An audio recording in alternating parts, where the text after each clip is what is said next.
Me and my wife, Julie, live in a small neighborhood in South Carolina. The area is quiet, and there aren't many houses around. I work most of the time, and so does Julie, so we only have a couple of days off a week. We spend these days catching up with the shopping and housework.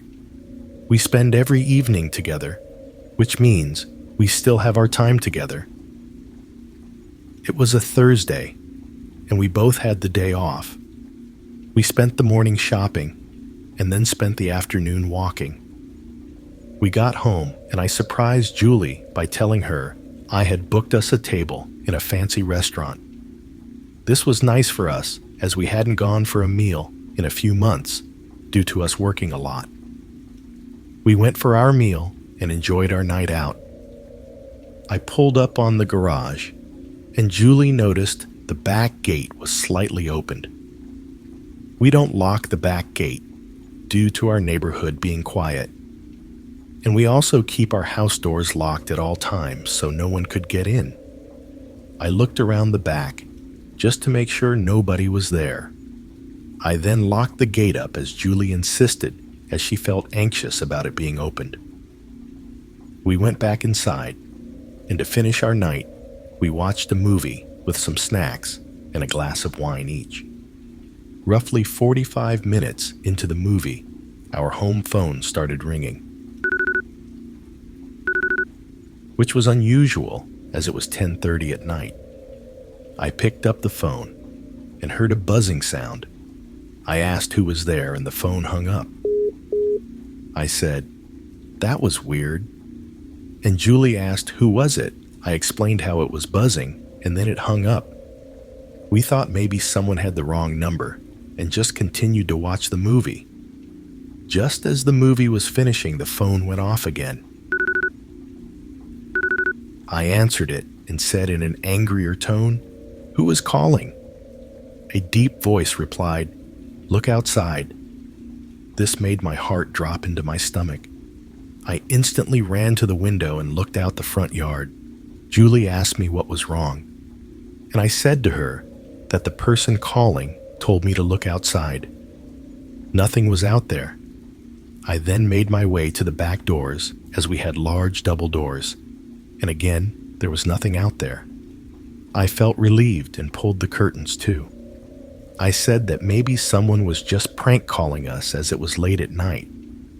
But we weren't really sure who would do that, as not many people have our number. We chose to go to bed as we felt creeped out, and it was getting late. We also felt more tired than usual as we had a busy day. We went to the bathroom, cleaned our teeth, and got ready for bed. We were both happy to finally be settled. This didn't last long. Our house phone upstairs started ringing. We had one phone upstairs and one downstairs. Julie looked at me with fear and asked what was going on. I looked at her and said, "Honestly, my love, I have no idea, and I'm not standing for it anymore." I got out of my comfy bed and grabbed the phone. I shouted, "Stop calling. If you call this number one more time, I will be calling the police." The same deep voice replied, "Look outside in your backyard." Before I could reply, they hung up. I shot up out of bed and told my wife to stay calm and that I was going to investigate. I went downstairs to get a better view of my backyard. I pulled open the curtains, and my eyes scanned everywhere. As expected, there was nobody there. I shut the curtains back up and walked away. What I heard next gave me the chills. Someone was tapping on the back doors. My wife started screaming. I ran so fast up the stairs, almost tripping down them. Julie was standing by the window, shaking in fear. This window led out to the front yard. I looked out, and there was a man wearing all black. I couldn't make out who it was, as they also had a large hoodie on, which covered half their face. Now, at this point, I suspected there was two people trying to invade our house. Julie locked the bedroom door, while I phoned the police. I told the operator everything that had happened.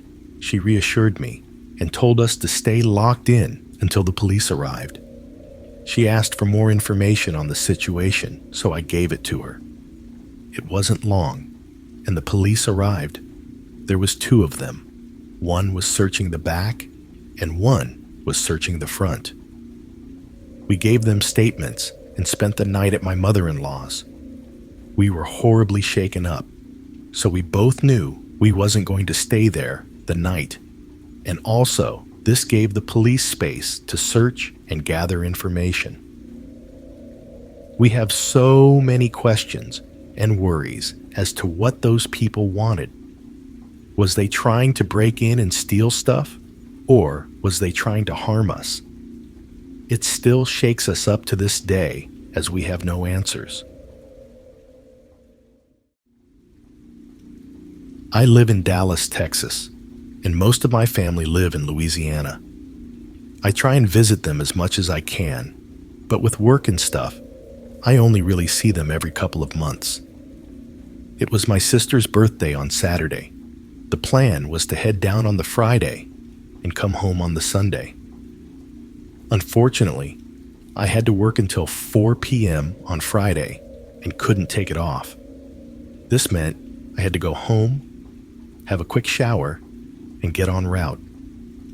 I left my apartment at 6 p.m., and the drive takes roughly 6 to 7 hours depending on traffic. I hit the road and knew I wasn't going to be able to make it there that night, as I was tired from working all day. I drove for 3 hours and tiredness hit me. I pulled over and searched the nearest motel. I found one 30 minutes away in a remote location. I should have took that as a sign. I pulled up to the car park, and it was relatively dark outside as it was getting late. I just wanted to get inside and get some rest, but I couldn't help but notice how empty the car park was. There were only 2 other cars there. I brought my bag of toiletries with me and went inside. As I walked through the squeaky door, a gush of air hit my face, and it smelt like dust and old furniture. This place was run down. There was an old man standing behind the check-in desk. His eyes opened wide, and he just looked scary. I asked if I could have a room for the night, and without hesitation, he pushed a key across the table to me and said, $70. I put the cash on the table, picked up the keys, and walked off. The keys had a small tag on them, which was almost destroyed. I struggled to read it, but it made out to say, Room 5. I walked into my room, and it smelt the same as the entrance. It made me feel sick. The whole area and place just creeped me out. I couldn't wait for it to be morning, so I could get out of there. I got myself ready for bed. Double-checked, I locked the door and shut the curtains. I got into bed, and honestly, it was the worst bed I've ever laid in. The springs were digging into my back. I knew from that moment it wasn't going to be a good night. After 20 minutes of trying to get comfortable, I finally fell asleep. I jumped and was woken up by banging on the walls. It was continuous for a couple minutes. It finally stopped, and I tried to get comfortable again. Just as I was about to nod back off, my eyes opened fast as I saw a shadow go past my window. I couldn't make out anything. It then happened again, and it appeared to be a tall woman. Seconds later, my door handle was being messed with. The woman was trying to force her way in. I shouted, "You have the wrong room." With that, it stopped. The woman walked back past and stopped in the middle of the window, turning her body so she was looking in. Thankfully, she couldn't see me. She stood there for around 20 seconds, then she must have gone back to her room. It shook me up, and I couldn't settle, so I just decided to sit on my phone to make myself tired. Once again, I started nodding off. I heard a petrifying scream echo through my room. I shot up and grabbed the motel phone that was next to my bed. I tried calling the reception area, but it wasn't working. That's when I noticed the cord had been broken and wires were hanging out of it. I couldn't stay much longer. I chucked my day clothes on, grabbed my things, and got the fuck out of there. Creepy. The man was no longer at the reception desk. I chucked the key on the desk and ran to my car. Finally, I felt safe. I got myself comfortable in my car and carried on with my drive, as I did have a few hours sleep and felt better. I was pulling out of the car park, and I looked back in my mirrors. I don't know why I just did. And I saw the old man, who worked at the reception, stood in the doorway, staring at my car as I drove off. He lifted his hand and waved. This creeped me the fuck out. I put my foot down and headed for the main road. One lesson I've learned is that I will never be staying in a remote motel like that ever again. It was my best friend, Jade's birthday. She was turning 25, and I wanted to take her away for a couple nights to celebrate. A few months before, I had found a really nice Airbnb, which was located in a remote area. There were forests nearby and a lot of scenic views. There were 2 lodges.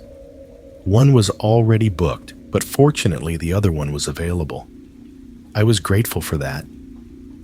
At that moment, that is, now looking back on it, I wish they were both unavailable.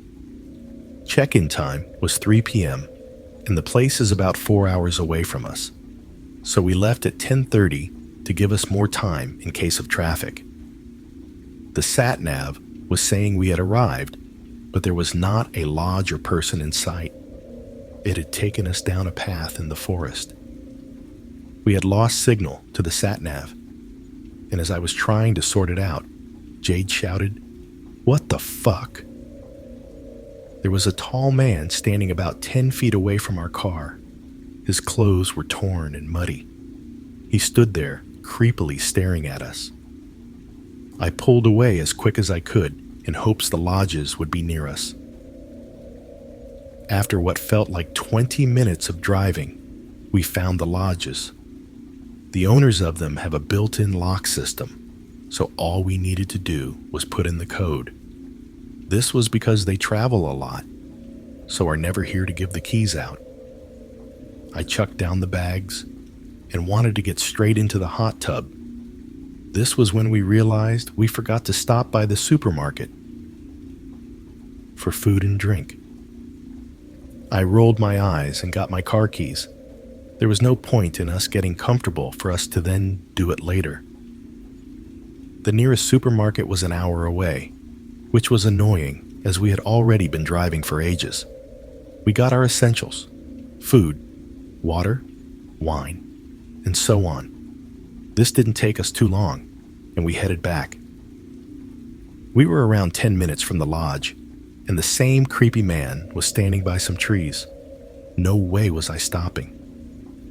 I put my foot down and got back as soon as possible.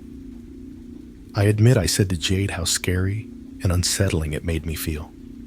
We were in the middle of nowhere, and what if he was in the lodge next to us? Ugh. It gave me the chills. We quickly unpacked our stuff, made some frozen meals, got our bottles of wine, and went into the hot tub. We relaxed in there for hours, and by this time, it was pitch black. The only thing we could see was the lights coming from the hot tub. I went back inside to grab a bag of chips, and I soon came to the realization that the door was already open. Now, I remember shutting the door on the way out, so someone must have opened it. I grabbed the chips and went back outside. I got back into the hot tub and made a strange face as I asked Jade if she had opened the lodge door. Of course, as expected, she said no. I told her how the door was already open, and she just insisted it was the wind or something. I think she truly knew it wasn't the wind, but she wanted to reassure herself. An hour passed, and we heard the sounds of sticks breaking and bushes rustling. We looked around quickly and couldn't see anything. We both decided that it was best if we went inside, as it was getting late and chilly outside. By this point, we were both pretty knackered, so we went to bed as we wanted to get up early the next day to explore. All I remember was waking up by tapping. It sounded like someone was outside, tapping on the window. I shook Jade and woke her up. I told her how I heard a noise. I got out of bed, pulled back the curtains, and looked out the window. My stomach sank. The same man was standing directly outside the window. Condensation was forming because of how close he was. I whipped the curtains back, and almost tripping over, I grabbed my phone. I called 911. Me and Jade huddled together until the police arrived. Because of the location, it took them around 15 minutes. These 15 minutes felt like torture. We were so scared. The police arrived and said there was no one around. They looked into the other lodge by the window and informed us there was no sign of anyone being in there. We packed our bags and left. There was no way we were staying in that place. We were so freaked out. We followed the police out to the main road and then went our own way. The whole drive home was quiet, as we couldn't comprehend what had just happened and how creepy it was. We both agreed that the lodge next to us seemed off and think that the man was renting it out. I have never really shared this story as it's disturbing. We have both decided we will not be renting an Airbnb in a remote area again.